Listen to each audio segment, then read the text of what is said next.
Here we are in Duluth, and I want to show you the construction on the Lakewalk. You can see the trucks moving, and right about here it begins where that fence is, and they're adding rock, presumably to protect the shoreline, because this is what got battered by waves.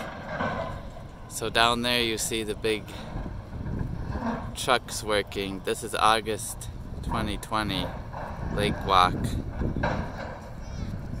Down here then again it opens up and you can head north. But this main stretch here along the hotels in Canal Park is currently closed as they're working on it. Again, that's the Lakewalk. Construction in Duluth, summer 2020 as of August.